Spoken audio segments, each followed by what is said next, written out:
Hello and welcome to this edition of Grieving Well. My name is Kelli Connolly. I am a medical social worker and the bereavement coordinator with Lutheran Senior Life, VNA, Hospice, and Palliative Care. I'm so happy to be with you, and we are so happy to be serving our community. We're happy to provide home care, hospice care, and palliative care services in the Butler area and all the surrounding regions. We hope that you will call us if you need support at the end of this video, and I will be happy to provide you with that number. We've been together twice now, and we have addressed the issues of grieving during a pandemic, followed by discussing the general issues surrounding the grief process. As I said last time, I thought we might get into some of the more involved emotions connected to the grieving process. Many people don't realize that there are some very difficult parts of the grieving process that need to be worked through in order for us to heal well. Some emotions are harder than others, and some experience a certain emotion in a very high level form. So I'd like to address the issues surrounding guilt first. The reason I want to address it first is because it often is the first emotion we feel when someone dies. Whether we were prepared for the loss or not, our first thoughts often go to what could I have done? What should I have done? What did I say? What should I have said? What should I not have said? And the list goes on and on. The issue of guilt can be something that holds us steady in our grieving process and prevents us from being able to move forward. And this is why I feel it's so important to talk with someone or to read up on the issue of guilt and find a way to work through it in a healthy manner. Guilt is often irrational, but that doesn't mean that our feelings about it are wrong.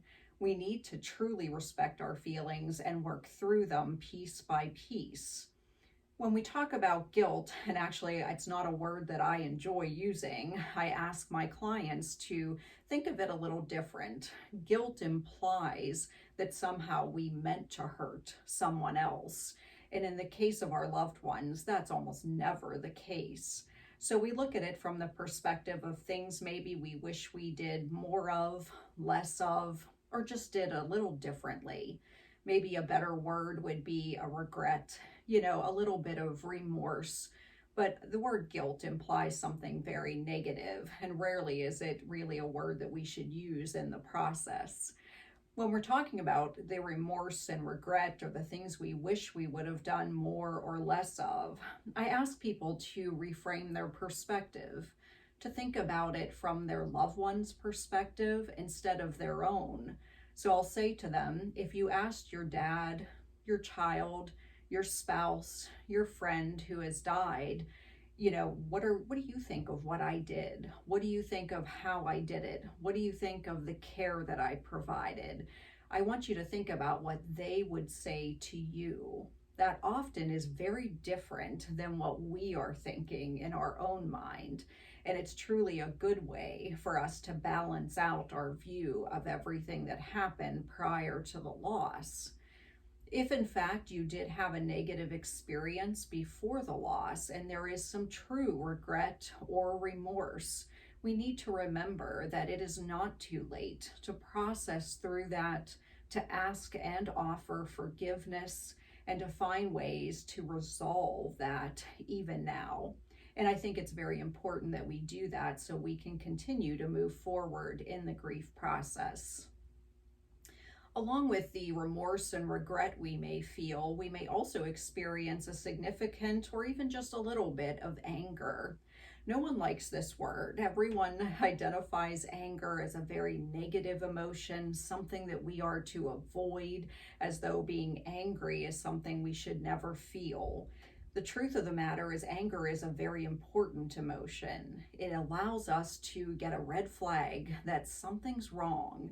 Anger is often a blanket emotion for all kinds of other emotions, including fear, anxiety, sadness, loneliness, and a plethora of others. So when I have a client who is experiencing some anger, we'll dig down into that a little bit just to see what's underneath it and what it is that may be creating that response. Most people don't realize that when people react in anger, they really are just trying to take control of a situation that makes us feel very out of control. Death is something we have no impact on, we have no way to control, and sometimes being angry makes us feel a little bit better about the situation, as if we could have done something even when we couldn't.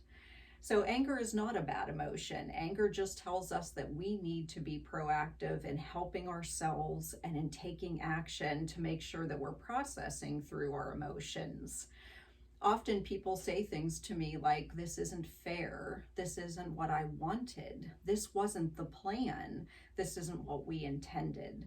And certainly all those things are true. What people don't understand is that very statement is really a reflection of a little bit of anger, and it's okay.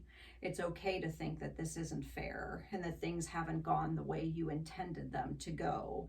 What's most important, as we've said all along, is processing through that emotional process in a healthy manner and not allowing our anger to be used in a way that hurts us or hurts other people. There are many ways to process anger without anyone being damaged in any way through the process. I often recommend to people writing, journaling, drawing, painting. Sometimes people need a physical outlet in which we will take up a kickboxing class or something physical outside. Running, aerobic activity is a great release for anger. So if you're having that experience, it's important to identify what's underneath the emotion, process that, and then find a healthy way to cope. I'd be remiss if I didn't at this point also address the issue of depression. The majority of people are very afraid of that word and feel as though it's not me, it's not part of my process, I don't get depressed. And I think it's very important to understand that it is a normal part of the grieving process. Feelings of sadness, feelings of hopelessness, feelings of just being generally weighed down are a very normal part of grief. When we start to worry is when we are in a situation where that emotion stops changing. In other words, it's been 7, 10, 14 days and we're having some trouble functioning. We're having trouble getting out of that depressed zone. So if those feelings are persistent, if you are unable to find joy in anything, if you are feeling unmotivated and unable to do your daily activities, please reach out for support. That is when we need to do an evaluation and see if it's something that can be talked through or maybe something that would require a little bit of medication intervention. And certainly talking with your doctor is always a good option as well. These emotions all put together probably seem very overwhelming to even think about having, but I'm sure many of you have experienced them. And as we said in the other session, it's really important to process those. Holding everything inside and acting like we're okay is really not the answer. Staying busy and distracted is not the answer. Trying to pretend like we're okay until the year mark is up is not the answer. The answer is to gain support, to talk, to express those emotions, to keep them from sitting harbored here in our heart where they can produce all kinds of other problems, both emotional and medical. So if you need that kind of support, I invite you to call us. We do provide a one-time free session for any of our grieving friends in the community. You can reach our office at 724-431-3520. And I hope you'll always take my advice at the end of every session, which is to take extra good care of you. Thank you so much.